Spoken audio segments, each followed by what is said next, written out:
맨, 우리는 흔히 열심히 해라 이렇게 얘기를 하죠. 물론 게으른 것보다는 낫습니다. 그러나 열심히 해서도 안 되는 사람이 있어요. 또 우리는 불신자와 같이 최선을 다해라 이렇게 얘기도 합니다.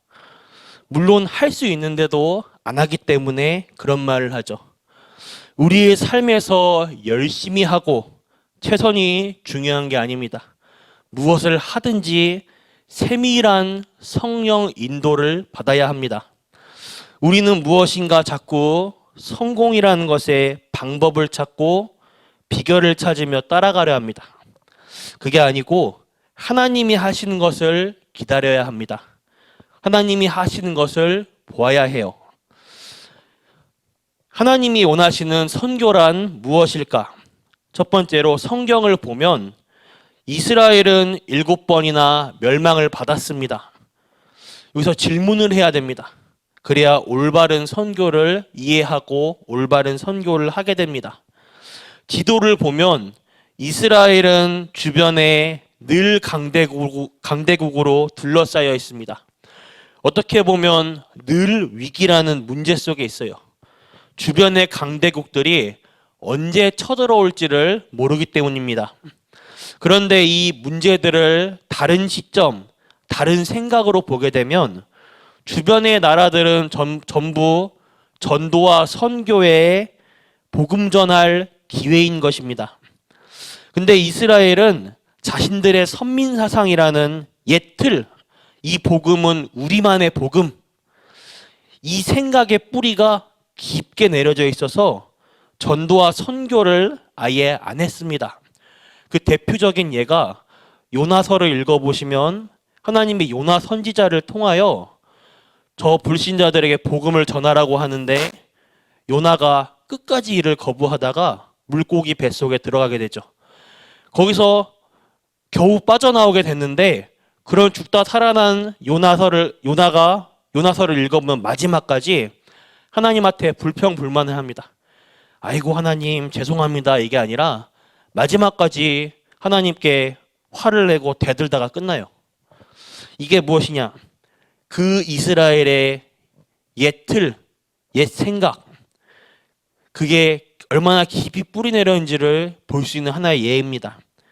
그래서 이스라엘은 늘 주변 강대국의 노예, 포로, 속국이 되었습니다. 자, 그러면 이스라엘 나라만 그런가? 아닙니다. 지금 유럽의 교회들이 문을 닫고 있죠. 지금 유럽의 교회들이 문을 닫으면서 전에 쓰이던 그 교회 건물은 사창가나 술집 또는 이제 헬스클럽이나 다양하게 변하고 있습니다. 전 세계 선교사를 제일 많이 배출한 미국은 어떠한가? 지금 이 시간에도 수백 개의 교회들이 문을 닫고 있습니다. 그런데 우리 한국교회의 현실도 지금 그러고 있죠. 왜냐? 하나님이 원하시는 전도와 선교를 놓치고 있기 때문입니다.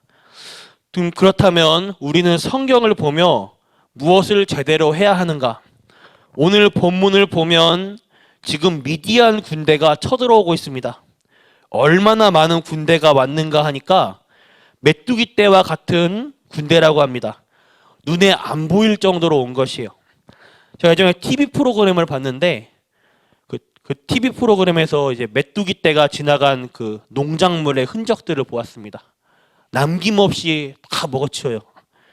이렇게 메뚜기 떼를 카메라로 찍었는데 이게 뭐 메뚜기인지 파리떼인지 알 수 없을 정도로 화면이 까맣더라고요, 그냥.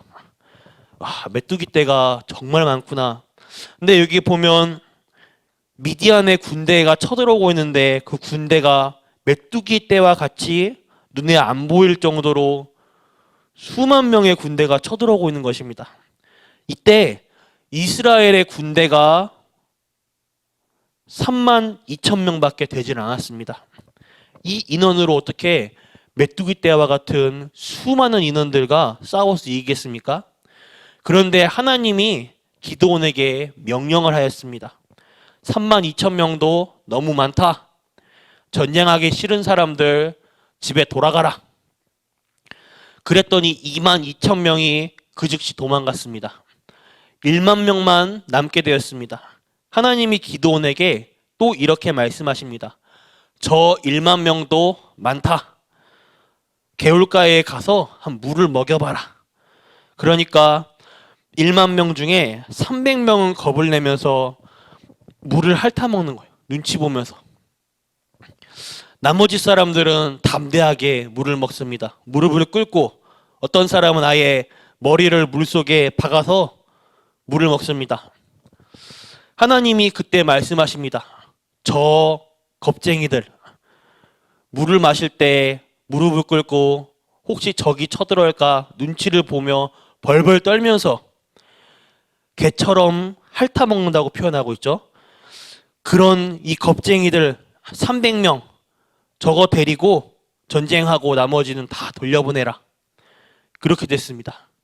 왜 하나님이 겁쟁이들 300명을 데리고 메뚜기 떼와 같은 그런 그만큼의 수많은 적들과 완전 게임이 안 될 정도로 그런 적들과 싸우라고 하셨을까?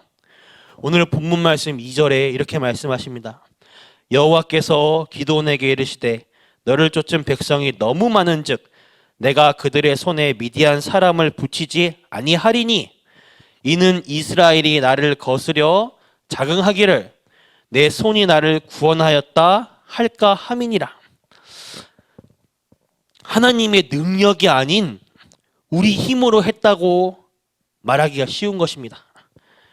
하나님이 하시는 걸 보기 위해 하나님이 한 게 아니라 자꾸 내가 이렇게 했더니 내가 최고, 내가 최선의 방법으로 이렇게 했더니 되었다.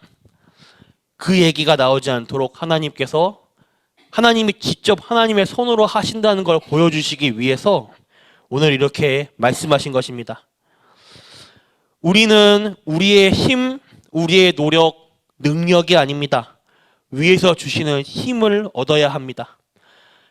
하나님이 하시는 것을 기다려야 되고 하나님이 하시는 것을 보아야 합니다. 오늘 결론입니다. 사사기 시대에 지금은 사사기서를 보며 사사기 시대에 하나님이 출애굽을 하며 광야 사막을 거쳐 지금 사사기 시대입니다. 그때까지 하나님이 하신 역사를 보아야 합니다.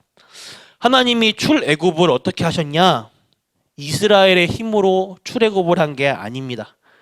그 흑암 가운데 빠져나오는 것은 사람의 힘으로는 절대로 안 됩니다. 성경을 보면 정말로 생명 살리는 정말로 중요한 일들은 하나님이 직접 하셨습니다. 여러분이 아무리 능력이 없어도 하나님의 언약 속에 있으면 하나님이 행하십니다. 그래서 아무 걱정 안 하셔도 됩니다.